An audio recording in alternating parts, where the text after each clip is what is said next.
O pure intelligence, do not disturb your mind by affirming and negating things. Silencing them, abide happily in your own self, which is an embodiment of the bliss absolute. Acharya, can you please explain what is this silencing of things? First of all, it has to be understood who is talking and to whom. If you have eyes sharp enough, you will see an apparent contradiction in Ashtavakra's words. And to resolve that contradiction, you will have to go deeper than the contradiction. Ashtavakra says, O pure intelligence. So, who is being addressed? Pure intelligence. And the next thing he says is, do not disturb your mind. Why would pure intelligence anyway disturb himself, herself, or his mind? So there is something awkward somewhere, and this has not been understood by a large number of seekers traditionally. On one hand, they call themselves as nothing but the pure Atma or pure Brahman. On the other hand, they say that we are on the journey of self-improvement and refinement. What is this dissonance? On one hand, he is saying, O pure intelligence. Not even just intelligence, not merely intelligence. O pure intelligence. And then he cautions you to not to disturb your mind. There is something somewhere that we are not easily seeing. Do not disturb your mind by affirming and negating things. The part after by is secondary. Whatever is said after this has lesser value than what has been said up to this point.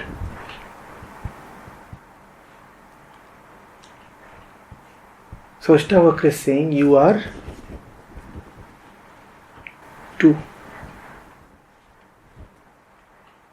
On one hand, you are pure intelligence, and he addresses you as pure intelligence, so probably he knows that pure intelligence is your real name. A fellow like Ashtavakra is not going to give you pseudonames, pet names, misleading names.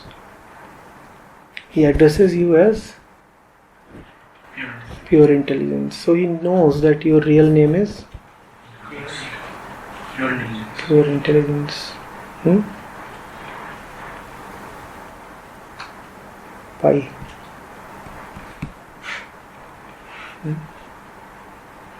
Neither bhai nor bai. You are pai. Right? He asks you, babe, what's your figure? Say 3.14.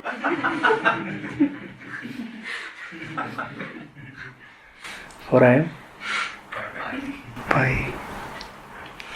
Bad joke.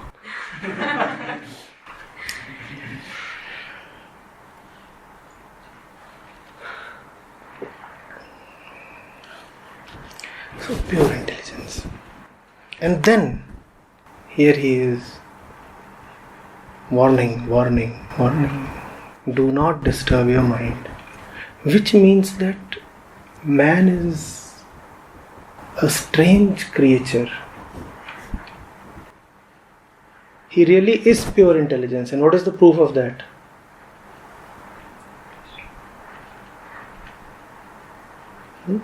Ashtavakra is addressing you as pure intelligence. So you are pure intelligence. Without that bit of faith, We can't reach anywhere, we can't even begin. So if Ashtavakra says you are pi, you are pi. Nobody will talk further. And he also says, do not disturb your mind. The one whose nature is pure intelligence is not only fully capable of, but actually insistent on disturbing her mind. This is bizarre. This is man. This is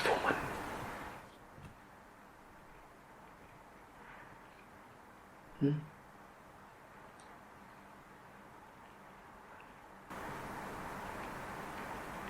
You are someone who is pure intelligence,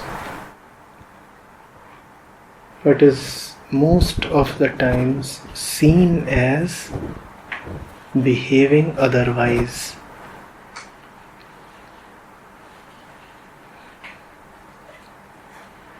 You might be pure intelligence, but you are seen behaving in rather awkward, foolish, actually stupid ways.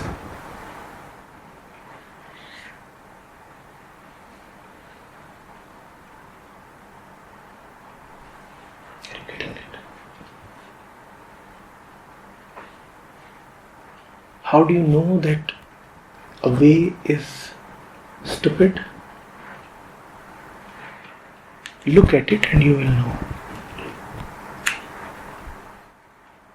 How do you look? Give me a method to look. Well, looking is the only method.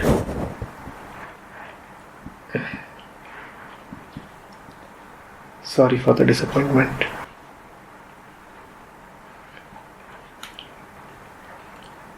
If this has been understood, we can proceed. And then we'll come to that part of the verse about which Jyoti has raised the question. O pure intelligence, do not disturb your mind by affirming and negating things. Silencing them, abide happily in your own self, which is an embodiment of the best absolute. Acharya ji, can you please explain what is this silencing of things? Things are anyway silent, Jyoti. In pure intelligence there is no noise. No noise at all. Some have called pure intelligence as music. Others have called it silence. What is certain is that in intelligence there is no noise. What is noise?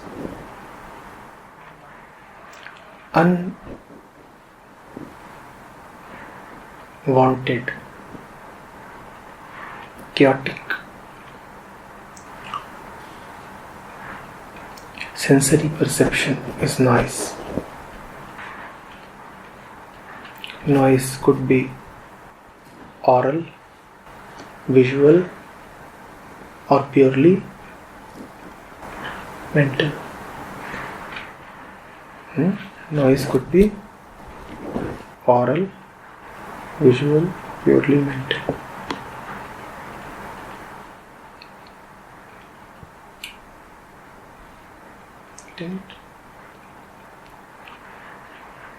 In pure intelligence, there is merely peace.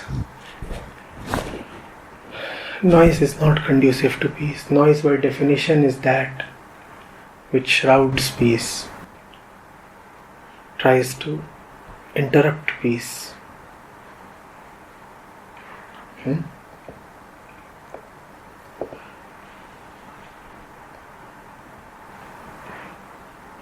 are asking what is silencing of things. To silence things is to not to make choices that lead to disquiet.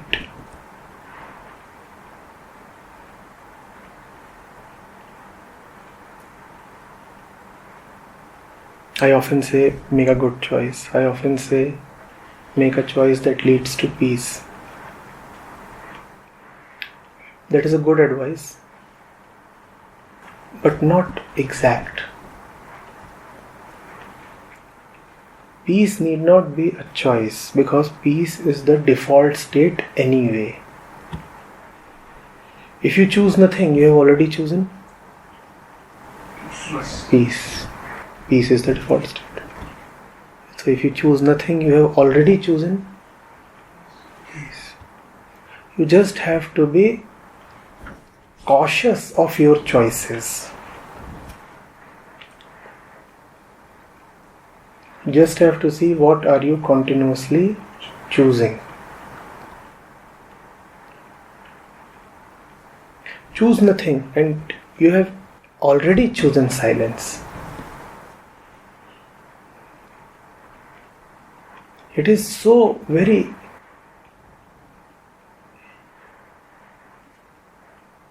imminent and pervasive and real that you don't have to go to it. It is present.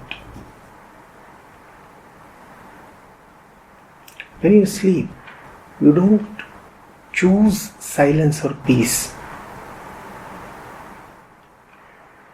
The entire night you are not working to maintain your peace, or are you? Do you do something to remain silent and peaceful when you are asleep? The silence and peace, the ordinary silence, the ordinary peace that you experience while sleeping is not a result of your labor or choice. It is rather a result of you ceding choice, surrendering choice.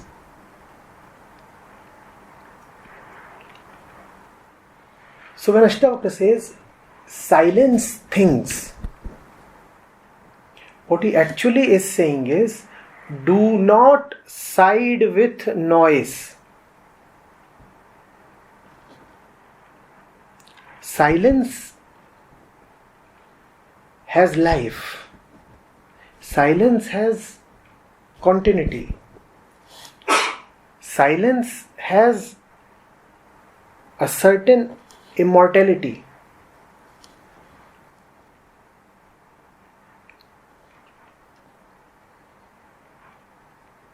Noise has no life of its own. It has to be kept alive. It has to be kept alive with due effort.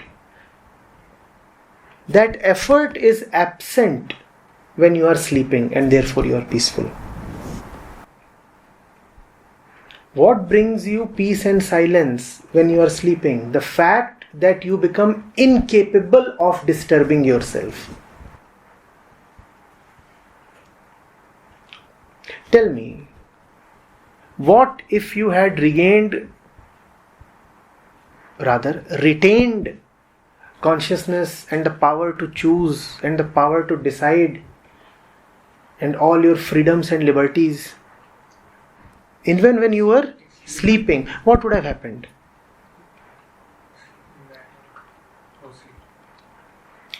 What would have happened? There would have been no sleep, no peace, no silence. The peace and silence that come to you when you are asleep come to you because there is a temporary cessation of the personality. Do you see how dangerous you are? The moment you cannot have peace and sleep. The moment you are yourself, you are just disturbed. Sleep relaxes you because in sleep you are nobody. There is just silence. What does it mean to silence things? Nothing, Jyoti, nothing at all. You don't have to silence things. Silence is your nature. Just stop being too much with things. Stop being too much with your beliefs and concepts.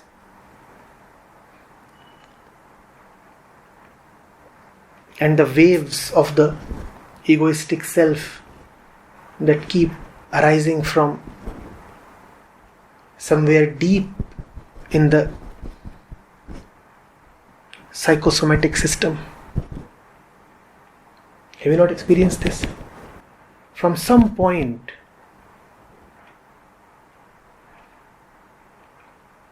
in your body mind, that wave arises. And that wave has no capacity to look at itself.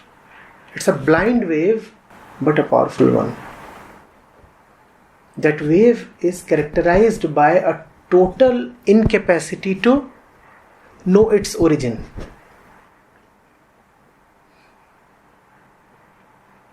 That's why it's not love, but thought that is blind. Thought cannot look at itself.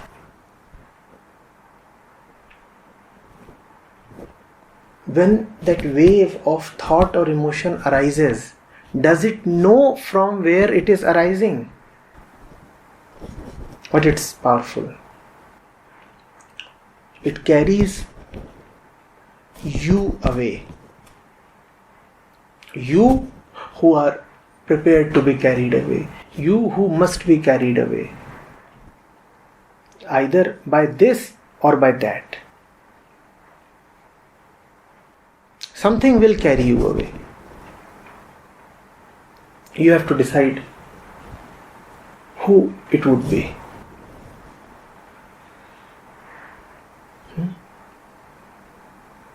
That is why poet saints in India have often talked of the Jeev as the bride in waiting. Somebody is bound to take her away.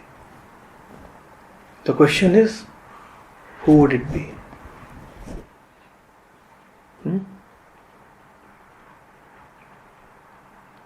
That is why saint poetesses in India would never say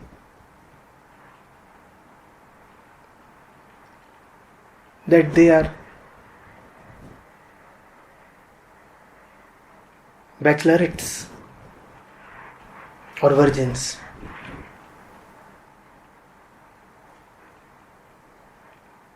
They would not say that we are pristine and pure and untouched. Rather, they would say, we are His bride.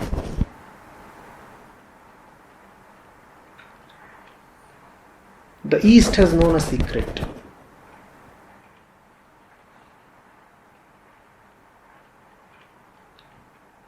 The worst is to make a wrong choice and belong to nonsense. Better than that, to stay untouched like a pristine white sari. But the highest is to be like Meera, eternally married. Meera would not say that she is single. She is eternally married. Just married. Forever.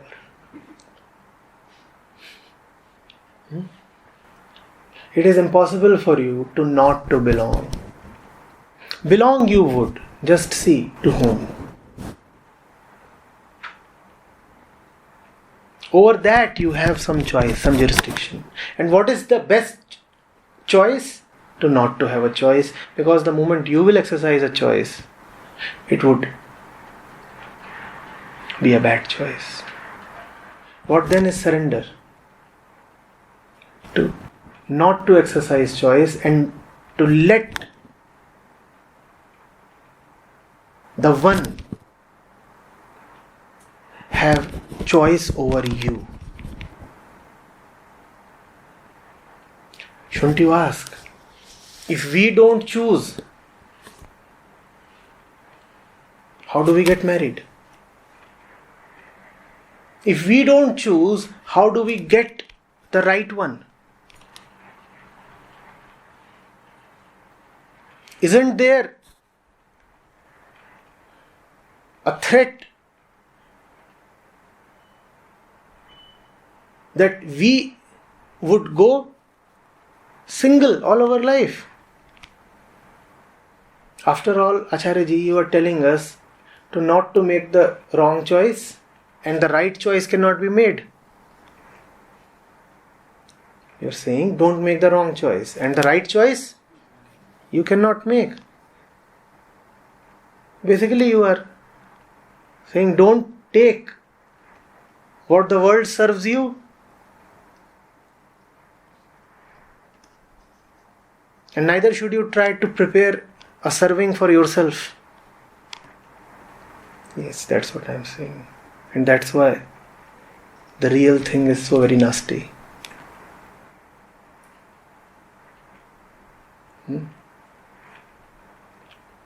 It is in your power only to not to choose wrongly. Then how would the right thing happen? The right one will choose you. You will not choose the right one. The right one will choose you. Do you see the respective roles and responsibilities? There is a clear division of labor. The classes have been demarcated. What is your job? To not to choose wrongly. And who will do all the choosing, etc.? The one whose company gave you the faith to not to choose rightly. The one whose light gave you the eyes, the wisdom to not to choose wrongly. After all, it is not a mere coincidence that one drops his tendency to choose wrongly. How does that happen? How does that happen? That happens when you are in the vicinity of someone special. When you are in the proximity of someone special, then you suddenly get both the love and the light to discard the wrong options. Discard all that which is against silence, peace, rest. And since you are in his vicinity already, and since you are already submitting to him the proof of your love, what is the proof of your love? The very fact that you are not making bad choices is a proof of your love. A strong proof of your love. And he is in your vicinity. Isn't he watching? He is watching. What is he watching? That you are not choosing wrongly. Now come on, you have already advertised yourself enough. The ego will remain a show off, whether in the world or in spirituality. So see, she has shown off. What has she shown off? Mero to Giridhar Gopal dusro na koi. Now Giridhar Gopal is under pressure.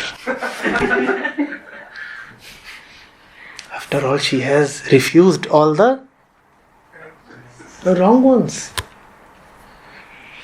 And he takes this pressure very nicely. He welcomes it. He says, fine. Now that you are strongly and honestly shutting the doors on the world, I'm there. And there. That is what is meant by silencing the affirmation, the negation, and all these things, Jyoti.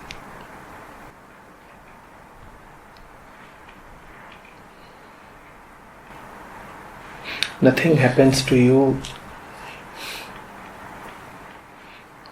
just randomly. Not even the most dishonest person would say that he is merely a puppet and things happen to him. Most of us say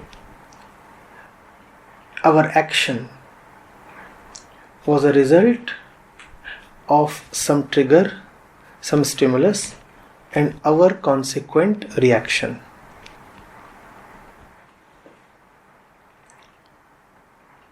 So they at least agree that they had some role to play. That's what the normal worldly man would say. Yes, I reacted, but for that there was a reason. The dishonest one says no.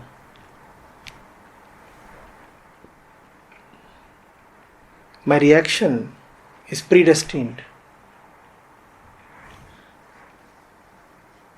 If a loud or violent action happened, it's all got to do with the provocation.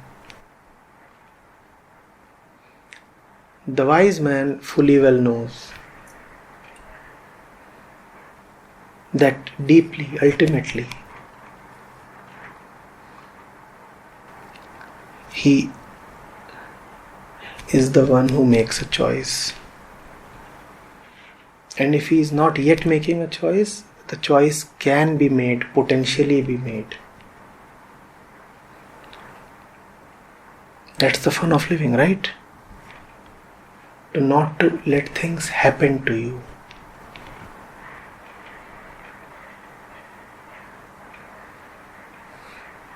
There is a sense of mastery involved in that, is there not? When you are able to honestly and humbly say, nothing happens to me. I don't react, I act.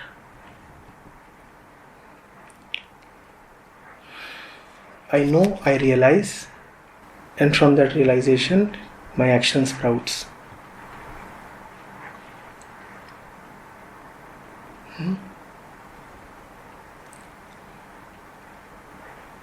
Realize that it is in your power to not to side with noise. Realize that pure intelligence is lying in abeyance. Realize that Ashtavakra does not enjoy warning you and admonishing you.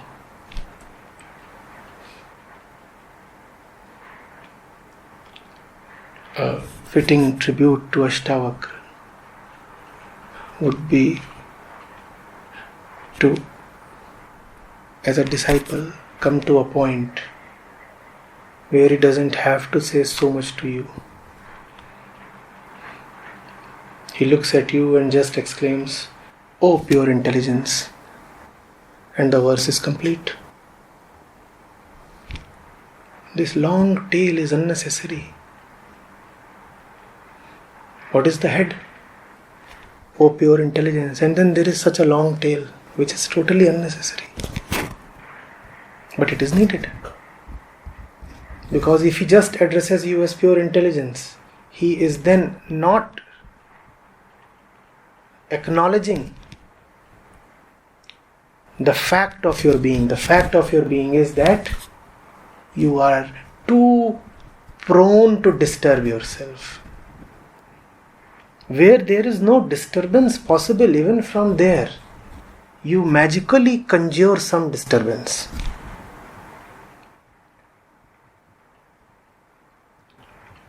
Such is your intention.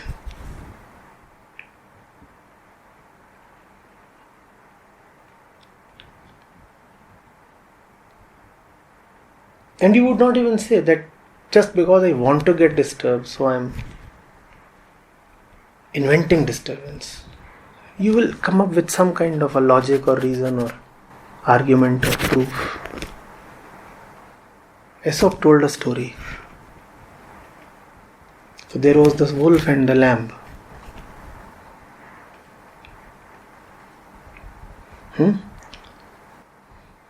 And the lamb is drinking some water from a stream, and the wolf too is drinking water.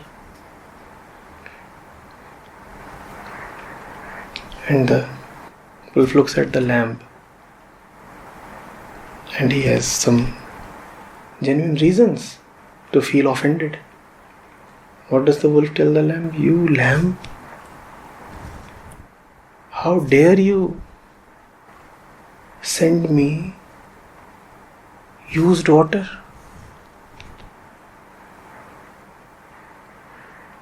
You're sipping from the same stream as me, which means that the water that is coming to me is water from your mouth. It is used, spoiled, dirty water. And I'm sure you're doing it on purpose. The lamb said, Great Lord, you are the one standing upstream. I am standing downstream. The water is flowing from you to me. Wolf said, Oh, smart chap. But then surely yesterday it was your father who made me drink the spoiled water. The lamb said, Your Honor, my father was killed by nobody but Your Excellency even before I was born. So how can my father yesterday spoil your mood? The wolf was now aghast and boiling. He said, You argue too much. So much argument is untenable. And with one blow of the paw, the lamb was gone. Even the wolf needs to justify it to the lamb why the lamb is being killed. Somehow we maintain some respect for reason and logic. The fact is that the lamb had to be slaughtered, and there was no reason to prove it to the lamb that it was being justfully slaughtered. But that kind of a reverence for logic we too have internally. So even when we are going to do the most stupid of actions, we come up with some reason. Yes. Yesterday your father did something because of which today I must take vengeance. The real reason is something else. You are hungry and the lamb is tasty.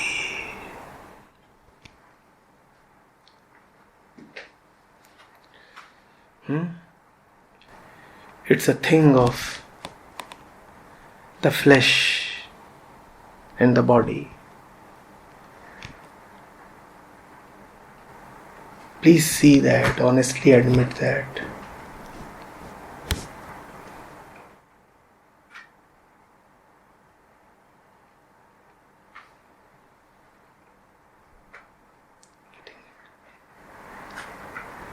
Don't invent justifications for trouble. Trouble appears attractive. You know why trouble appears attractive to the ego? If a fire breaks out in the adjacent building, many of you would rush to that place.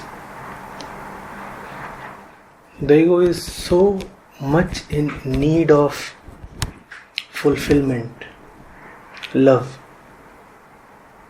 that it can try any method to gain fulfillment and love.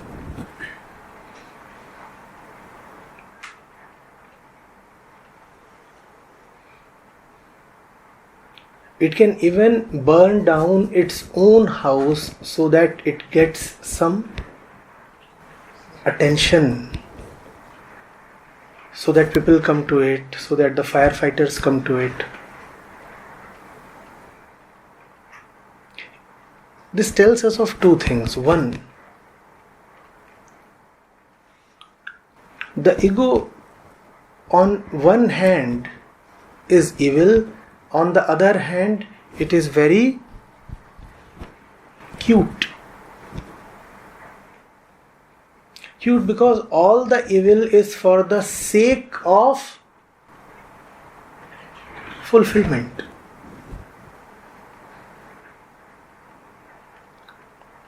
The ego is waiting for the one who can bring peace to it.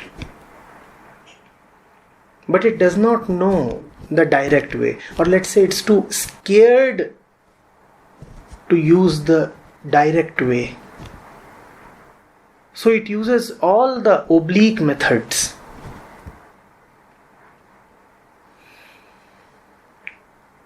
What is the direct method?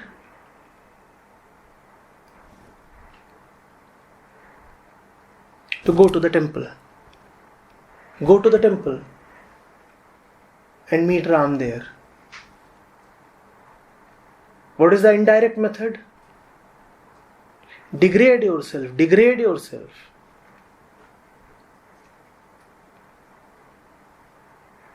And become either an Ahilya or a Sursa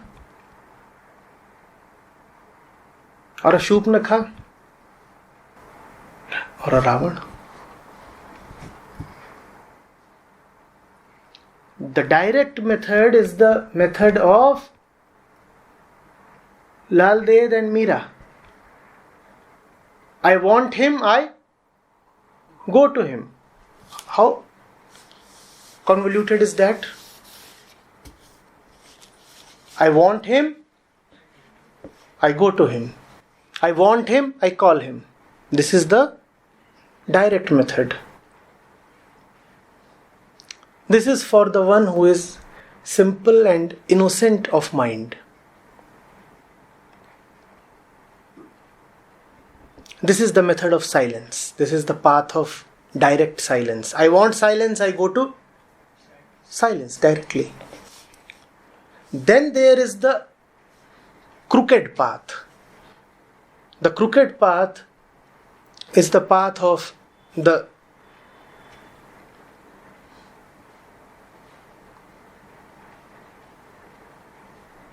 crooked mind. It is the path of the one who has forfeited his innocence. It is the path of the one who is not childlike anymore. It is the path of the one who has learned a lot of rotten tricks now.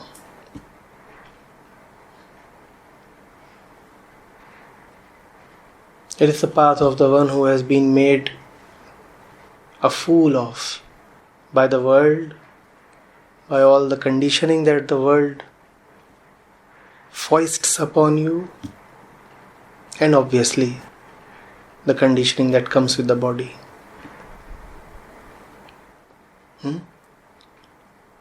You have both the options. You can either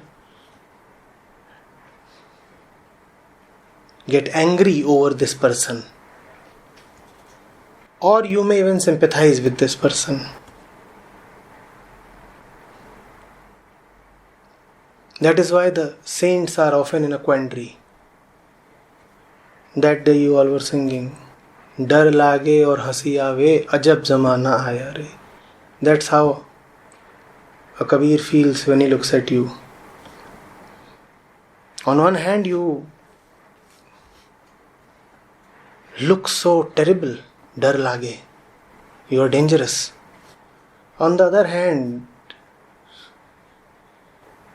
you are just a clown. You are just a kid gone wrong.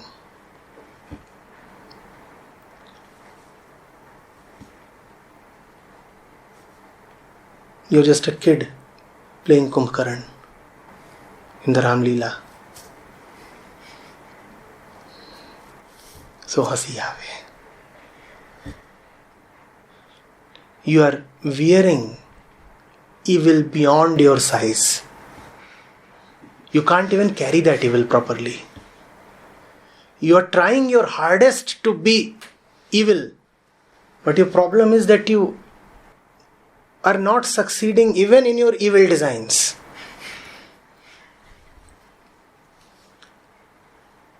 You failed to be good. And your tragedy is that when you are trying to act evil, you are still a failure. You can't even be properly bad. So hasi aave. But at the same time, the kid is now carrying Kumbhkaran's sword. So one better be careful. And the kid is angry.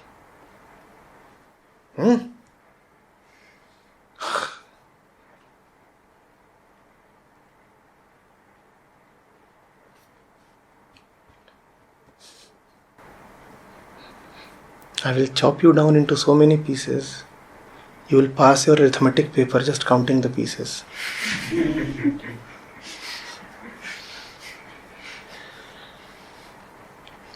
This is from Ram Leela in Patna.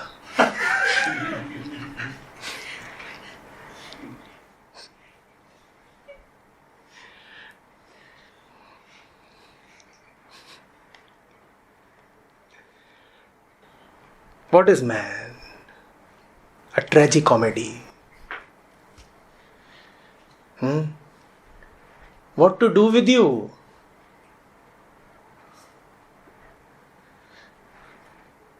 Slap you or hug you?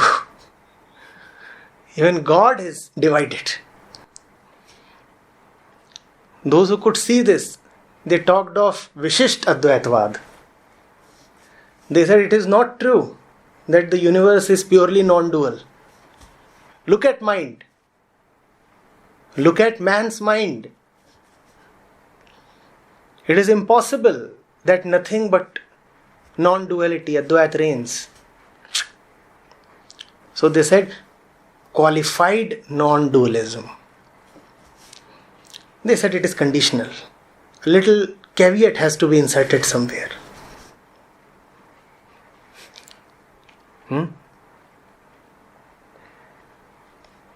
Don't you see?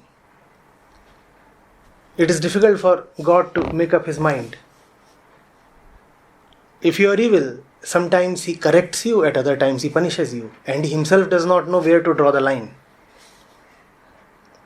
For a long, long time, he just tries to keep correcting you. And then you say, nice, gentle chap. I keep doing a lot of nonsense, but he just keeps correcting me. Then a point comes when he has no option left.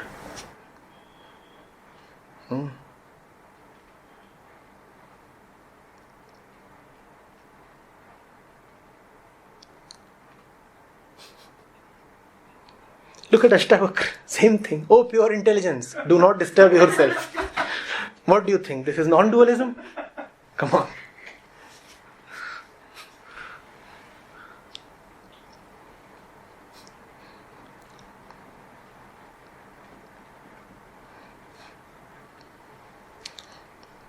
The world is God's circus. The world is God's comedy channel. You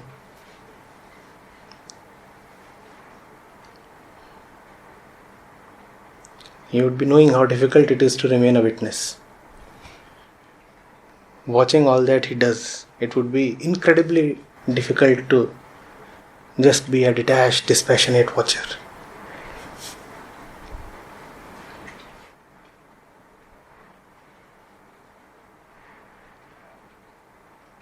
Stuff is shooting out of the screen.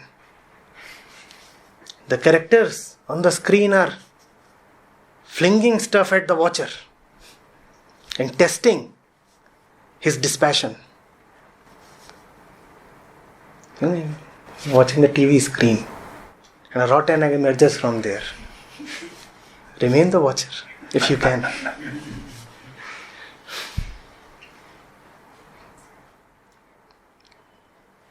The puppets have a grouse against the puppeteer.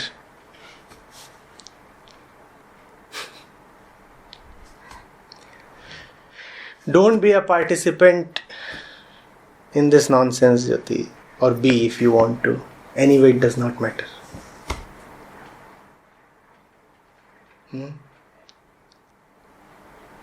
Nothing matters.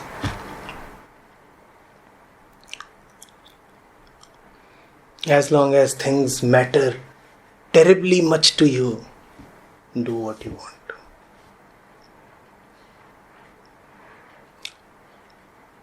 Your evil anyway would not survive your body. Once you are gone, where is your evil? So be as big an evil as you want to. Do that. Powerlessly evil we are. Where are the Stalins and the Hitlers and the Mussolinis? Where are they? Where is their evil? Show me.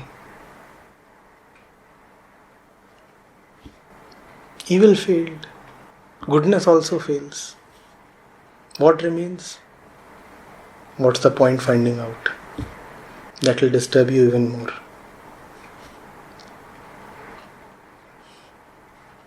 But if you are interested in a little bit of peace for yourself, then here is a solemn request from Ashtavakra.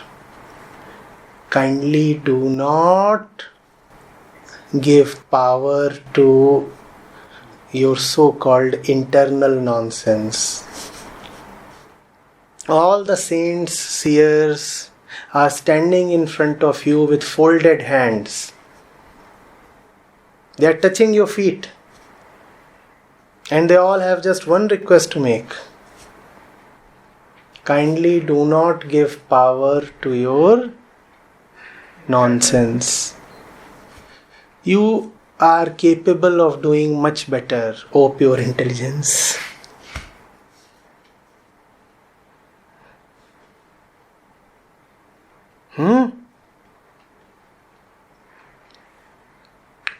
When you look at a circle,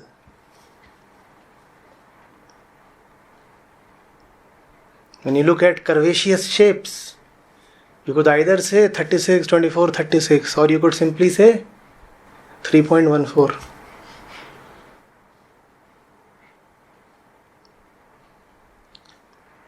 The circle corresponds to both. Ashtavakra is asking you to not to let random foolish figures crop up in your mind. And if they do, because of latent tendencies, then don't give them energy, don't give them power. Beyond this, Jyoti, no sage, no teacher can say anything to you.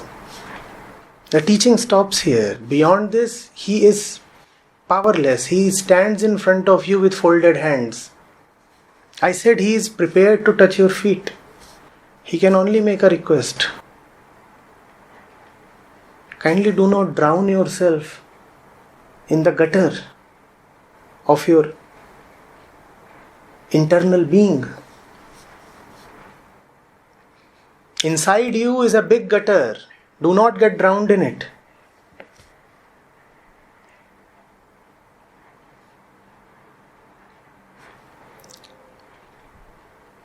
This is one of the best pieces of spiritual advice you will ever get. O pure intelligence.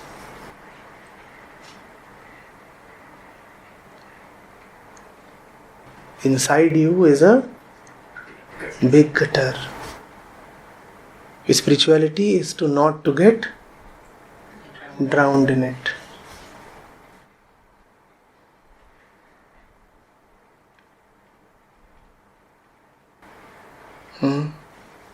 It's a request.